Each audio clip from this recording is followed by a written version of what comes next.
नमस्कार, मी प्राध्यापक प्रतिमा सतीश शिंदे.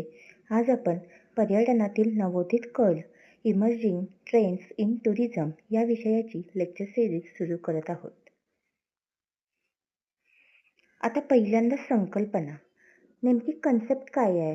टुरिझम म्हणजे काय? म्हणजे पर्यटन म्हणजे काय? तर पर्यटन म्हणजे एखाद्या व्यक्तीने आपल्या दैनंदिन निवासस्थानापासून काही कालावधीसाठी दुसऱ्या ठिकाणी प्रवास करणे व तिथे वास्तव्य करणे आणि त्या काळातील विविध उपकरणांचा आनंद घेणे होय. आता जर आपण इन शॉर्ट बघायला गेलं, थोडक्यात टुरिझम म्हणजे काय? पर्यटन म्हणजे काय? तर एखाद्या ठिकाणी आपण सहलीला जाणे. लहानपणापासून सहल हा शब्द आपण ऐकलेला असतोय. म्हणून एखाद्या ठिकाणी सहलीला जाणे म्हणजेच पर्यटन होय. हे आपण सोप्या भाषेत म्हणू शकतोय. आता यानंतर आपण बघणार आहे पर्यटनाची प्रमुख वैशिष्ट्य किंवा मुख्य वैशिष्ट्य काय आहेत? तर त्यातलं पहिलं आहे प्रवासाचा उद्देश. आता प्रवासाचा उद्देश काय काय असू शकतो? मनोरंजनासाठी असू शकतो, आरोग्यासाठी, सांस्कृतिक अनुभव, धार्मिक कारणे, साहस इत्यादीसाठी प्रवासाचा उद्देश असू शकतो. म्हणजे एखाद्या ठिकाणी आपण फिरण्यासाठी म्हणजे मनोरंजनासाठी जाऊ शकतो. काही-काही लोकं आरोग्यासाठी म्हणजे काही मेडिकल फॅसिलिटीज दुसऱ्या जिल्ह्यात, दुसऱ्या देशात किंवा दुसऱ्या राज्यात चांगल्या मिळत असतील, तर ते आरोग्यासाठी पर्यटन करतात. सांस्कृतिक अनुभव म्हणजे एखाद्या ठिकाणचे आपल्याला किल्ला, वारसा स्थळे बघायचे असतील, तर तो सांस्कृतिक अनुभवातील प्रवास किंवा पर्यटन असू शकतं. धार्मिक कारणे. आता आपण धार्मिक कारणांसाठी किंवा मंदिरं बघण्यासाठी, मस्जिद बघण्यासाठी किंवा आपले चर्च बघण्यासाठी जाऊ शकतो. तो उद्देश काय ठरतो आपला? तर धार्मिक.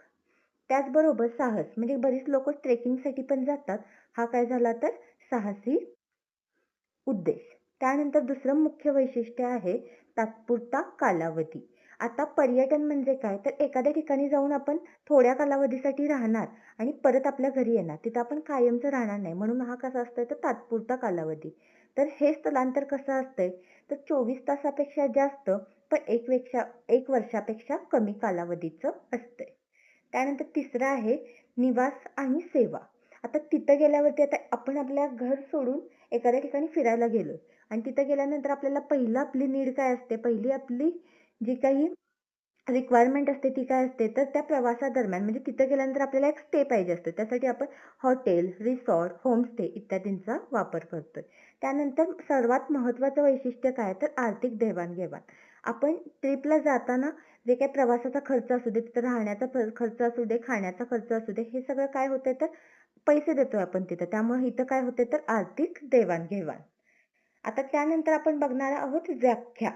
व्याख्या काय आहेत? तर पर्यटन म्हणजे एखाद्या व्यक्तीने आपल्या दैनंदिन निवासापासून बाहेर जाऊन एका वर्षापेक्षा कमी कालावधीसाठी विश्रांती घेणे किंवा इतर कारणांसाठी केलेला प्रवास म्हणजे काय तर पर्यटन होय. आता ही व्याख्या कोणी दिलेली आहे तर UNWTO म्हणजेच काय तर united nation world tourism organisation यांनी दिलेली ही काय आहे तर व्याख्या आहे. त्यानंतर पर्यटन म्हणजे काय? तर तात्पुरता निवासासाठी निर्माण होणारे सहसंबंध आणि घटना जे काही कायमस्वरूपी राहण्याशी संबंधित नसतात. आता ही व्याख्या कोणी दिली होती तर क्राफ्ट यांनी दिली होती. तर सर्वात महत्त्वाची व्याख्या कोणती आहे आपली तर ही आपली 1 नंबरची व्याख्या. जे काय पर्यटन म्हणजे दैनंदिन निवासापासून बाहेर जाऊन एका वर्षापेक्षा कमी कालावधीसाठी वास्तव्य करणे आणि ही कोणी दिलेली आहे तर UNWTO म्हणजेच काय united nation world tourism organisation. Thank you.